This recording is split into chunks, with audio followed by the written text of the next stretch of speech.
Y bueno, en este caso, como bien te lo decía, hay diferentes tipos de focalizaciones. Una es la focalización cero, y me permito leerte lo siguiente. Dice, es la ausencia de focalización, es decir, no hay restricciones para el narrador, quien tiene toda la información del relato y de los personajes. Esta corresponde generalmente al narrador omnisciente, es decir, omnisciente porque sabe todo lo que acontece y sabe todo lo que va a pasar. Es decir, no se enfoca solo en algunos personajes, solo en un contexto social, es decir, sabe todo, no tiene alguna focalización, solo cuenta la historia, en este caso, tal cual él la sabe, tal cual él va a suceder, y no, en este caso, pone en primordial importancia, en este caso, como narrador, algún acontecimiento o algún personaje o algún estado mental, en este caso, del relato. Dice, los narradores en tercera persona suelen ser los más comunes, los que mayormente empiezan la historia como había una vez. Entonces, Julián empezó a hacer esto. Mientras tanto, y empiezan a contar la historia porque realmente son como se les llama Dios, porque realmente saben todo lo que va a pasar en la historia. Estos tienen un conocimiento omnisciente, lo que significa que saben todo lo que sucede en la historia, incluyendo eventos pasados, presentes y futuros, como bien te lo mencionaba, así como los pensamientos y emociones de los personajes. Esto puede proporcionar una visión completa y detallada de la trama, es decir, saben todo lo que está sucediendo, lo que piensan, lo que aconteció anteriormente, su vida pasada, su vida futura, y realmente es como realmente cuenta la historia en general de todo. Aquí no tenemos focalización, no sé, en este caso no se enfoca en algo o en alguien o en algún aspecto, dice. Aunque, por otra parte, estos pueden tener un conocimiento limitado los este tipo de narradores, porque si bien podemos tener un narrador omnisciente que realmente sabe todo, o en este caso un narrador limitado porque realmente solo sabe a partir de lo que él ve, no sabe los estados mentales de los demás personajes, porque si bien es un propio narrador y un propio, más bien un propio personaje que es el narrador, y a partir de su perspectiva es que empieza a contar la historia. Sin embargo, como no es omnisciente, no sabe los estados mentales de las demás personas, solo sabe los de él, ¿sale? Y hasta ahí también puede ser un narrador que comúnmente vemos, es el que cuenta el testigo, es el que cuenta la narración, o más bien el que cuenta la historia de cómo va surgiendo y cómo va notando esto. Dicen los narradores, en tercera persona, tienen que ofrecer una visión objetiva y distante de la historia, lo que puede permitir al lector tener una comprensión más completa. Es decir, realmente, como bien son omniscientes, saben todo, pero como no son propiamente personajes de la historia, cuentan objetivamente los hechos tal cual sucedieron. En comparación del testigo, él cuenta su versión acorde a lo que él vio, acorde a lo que él sintió, y realmente no es objetiva, sino subjetiva porque depende de la interpretación que él le dé. Es decir, estos también pueden ser tanto interesantes y emocionantes, sin embargo, no presentan una conexión, en este caso interna, con la historia, porque realmente mm, tienen deficiencia al momento de cómo no saben los estadios como tal de las personas, o más bien sí lo saben, pero no focalizan o realmente no se interesan más por explicar el por qué tienen este acontecimiento, el porqué de aquello, solo buscan objetivamente explicar las cosas tal cual sucedieron. Realmente a lo mejor eso no le da a la trama algo, algún picor o algo interesante del por qué decir, creo que lo pudo haber visto de otra manera. Solo sé, en este caso, se limitan a narrar los acontecimientos, a narrar los hechos tal cual sucedieron, en este caso si es omnisciente, o en este caso si este digo tal cual él lo interpretó sin tomar en cuenta otra perspectiva que también le puede generar interés a la trama. Por eso se le llama focalización cero, porque realmente cuenta los hechos tal cual sucedieron, sin, en este caso, poner algo primordial en comparación de otro.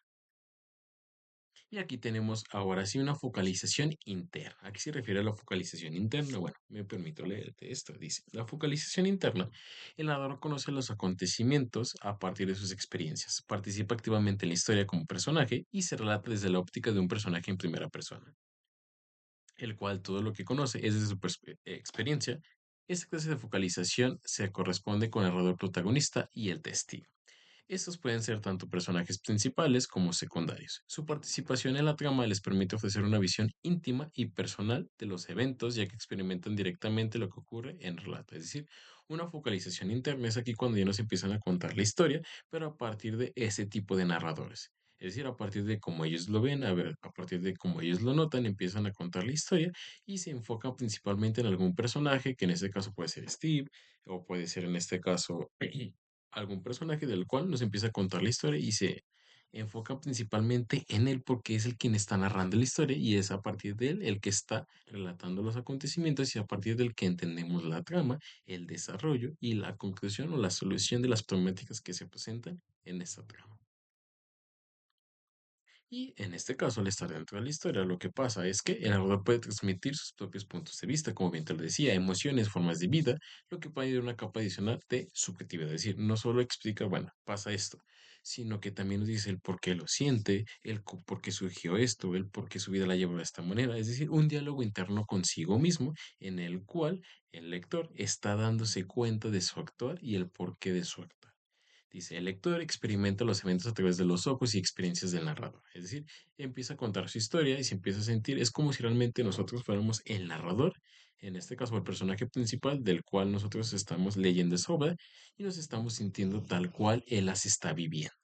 Eso se refiere interna, porque interna quiere decir que en este caso está explicando sus propios estados mentales como si el lector fuera propiamente el narrador de esa historia y a partir de las experiencias de vida que vaya teniendo a lo largo de la trama es que explica la historia y la trama que acontece, lo que puede generar una mayor empatía y comprensión de los personajes y sus circunstancias. Aquí en la internet ya entendemos el comportar y el surgir de este tipo de acciones. Y eso nos hace ser empáticos así.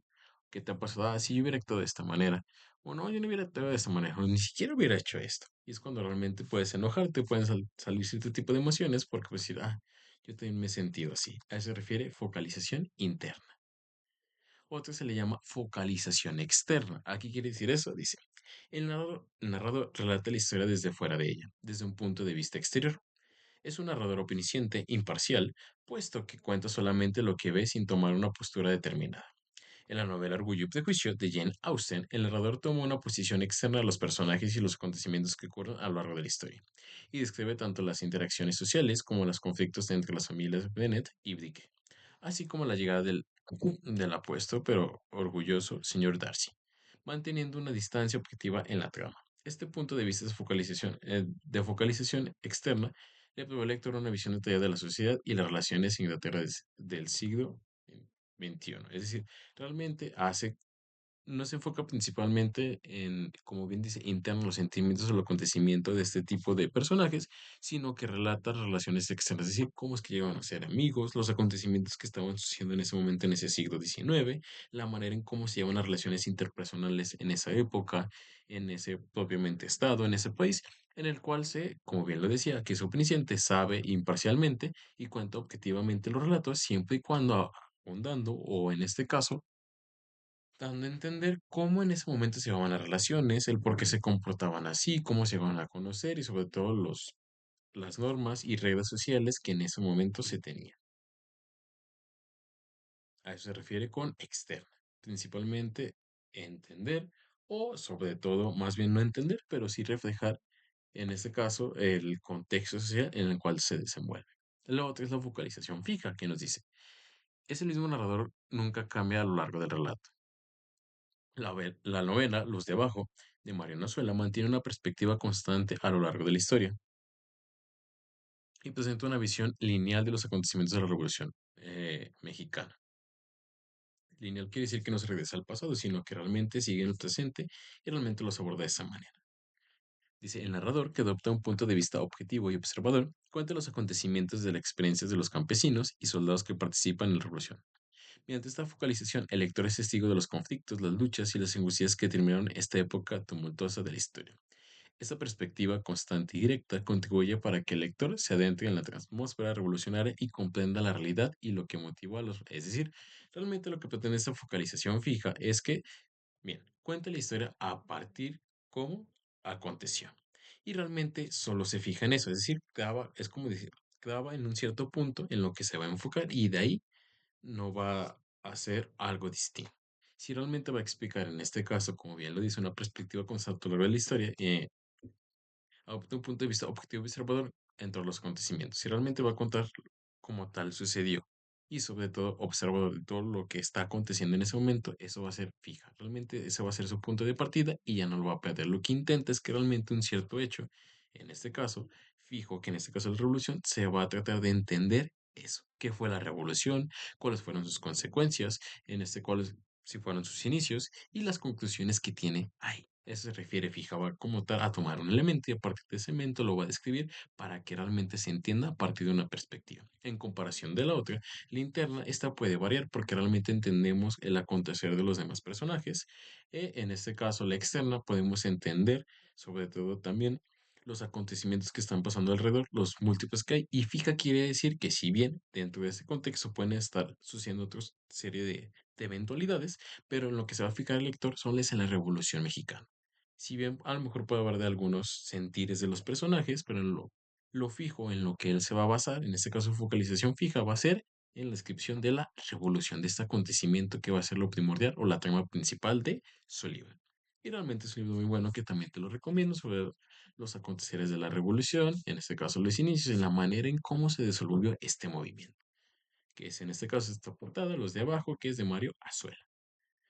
Por otro lado, tenemos la focalización Barabia, que quiere decir lo siguiente.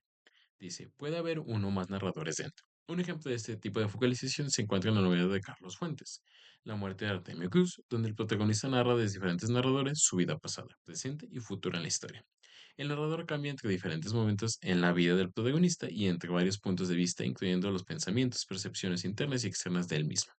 Este enfoque varía en la narración, permite al lector obtener una comprensión más completa de la vida y la personalidad de Artemictus, así como de los eventos y su contexto. La focalización variable en esta novela contribuye a la complejidad de la narrativa y al desarrollo de los temas centrales de la obra. Es decir, variable quiere indicar que realmente se enfocar en un personaje, pero a partir de los diferentes aconteceres y diferentes perspectivas a través de los años de un personaje, como bien lo dice ahí, a través de, en este caso, de Artemio Cruz, que va tomando, no sé, se van a tomar las decisiones cuando era joven, a lo mejor las decisiones cuando eran adulto y cuando eran viejo. Variable porque cada uno da su punto de vista en torno a cómo ve la vida, en torno a cómo ve cierto tipo de situaciones, y esto varía, es variable porque cada uno y lo puedes notar cuando tú eres chico, son los pensamientos que tú tenías son diferentes o a lo mejor algo similares, pero no iguales a los de adulto y así sucesivamente. Por eso se le llama focalización variable, porque va a tomar en cuenta ciertos aspectos psicológicos internos de la persona y su punto de vista en torno a lo que él está viviendo para, en este caso, generar una trama y sobre todo dar una explicación y acontecer de lo que está viviendo y el por qué toma cierto tipo de decisiones. Y aquí tenemos en este caso la portada, que es La muerte de Artemectus de Carlos Fuentes, que también te lo recomiendo, que es un libro muy interesante en torno a la vida de este sujeto. Y sobre a cómo también las personas vamos tomando y cambiando decisiones en torno a las necesidades y propósitos que tenemos en nuestra vida y cómo realmente, en este caso, las situaciones en las cuales nos encontramos hacen que cambiemos de perspectivas, ¿o no? También puede ser. También tenemos la focalización mixta. En este caso, la focalización mixta dice lo siguiente. Diferentes narradores cuentan la misma historia desde diferentes perspectivas. Un ejemplo puede ser Los Miserables de Víctor Hugo. El narrador cambia entre diferentes personajes y sus puntos de vista a lo largo de la trama.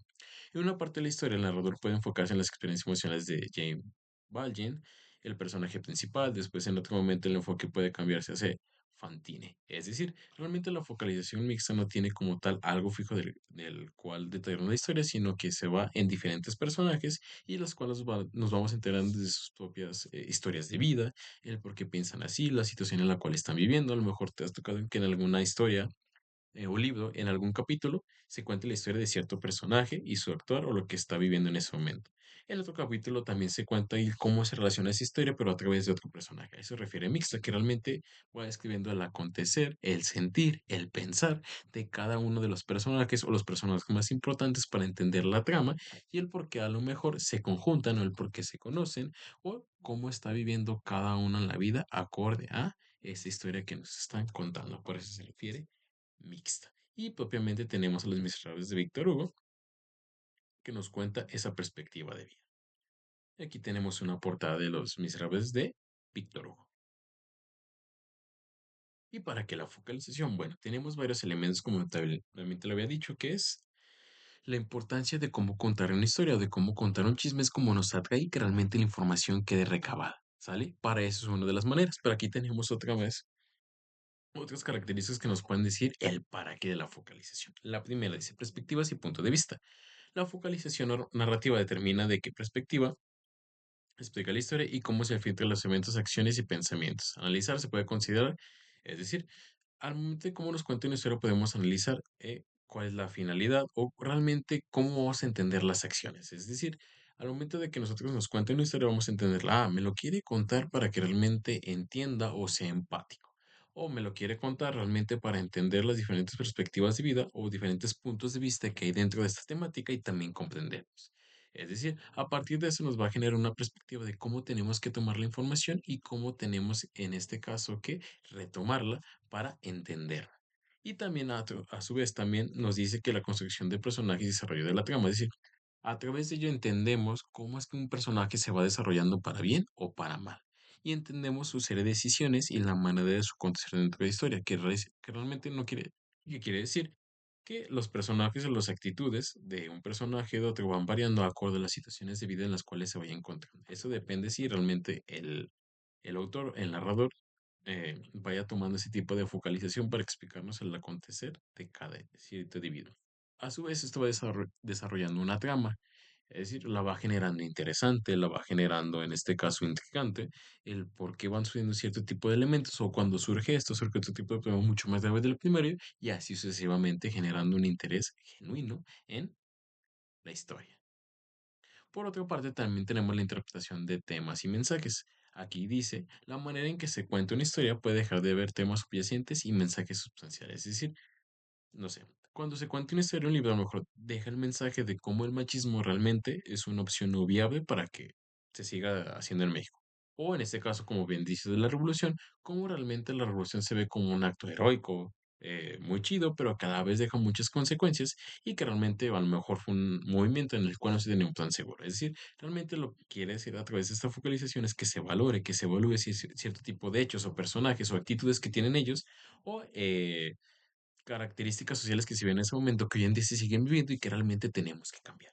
Por otra parte, el estilo y el tono, como bien tú lo decías, es lo que hace que impacte en nosotros la información que se nos quede retenida y sobre todo que la entendamos. La manera en cómo lo cuentan, la manera del tono de voz, el estilo que utilizan, es la manera en cómo realmente decimos esto va a tener mucho valor por la manera del lenguaje que utiliza, por el lenguaje facético, por los argumentos que da. Realmente es una obra que tienes que poner mucha atención y valorarle en torno a ese sentido de adjetivos, de, de recursos que utiliza para contarnos. Y a su vez también de una persuasión que dice, estoy en lo correcto en lo que dice. Y por último, dice que la intencionalidad del autor. Dice, la selección del tipo de narrador y la focalización narrativa muestra las intenciones del autor y su visión artística. Al argumentar una idea es un ensayo, se puede analizar cómo esas decisiones del autor respaldan o contradicen la tesis. Es decir, realmente al momento que nos dicen o la manera que nos cuentan, podemos saber si tiene claridad sobre lo que está hablando. Posteriormente sabemos que está convencido de esto que nos dice y también utiliza ejemplos eh, acordes, adecuados y sobre todo novedosos para darnos a entender la información. Es cuando realmente nos convencemos de que el autor tiene certeza, porque no solo nos explica de una manera crítica, sino que también utiliza diferentes tipos de narración o focalizaciones para darnos a entender la información y sobre todo su argumentación, que es lo interesante. Y es cuando nos damos cuenta de él, ah, realmente lo entiende el tema, realmente lo sabe explicar y realmente los argumentos que me está dando son acorde a la temática y a las problemáticas que él pretende resolver. Es por eso que realmente la voz en cuanto a la focalización y una narración persiste mucho en el texto. ¿Por qué? Porque realmente la forma en cómo nos cuenten, en el estilo, las palabras, la focalización, ya sea fija, ya sea mixta, es la importancia de esta narración. O sea, es lo importante. O sea, más allá de los acontecimientos, puede tener buenos personajes, una buena trama, pero si realmente no la cuenta de una manera adecuada que nos enganche, ¿qué va a pasar? Esa información, como te lo decía, se va a perder. Y así mismo pasa con un chisme, ¿no? Realmente, o velo así de esta manera.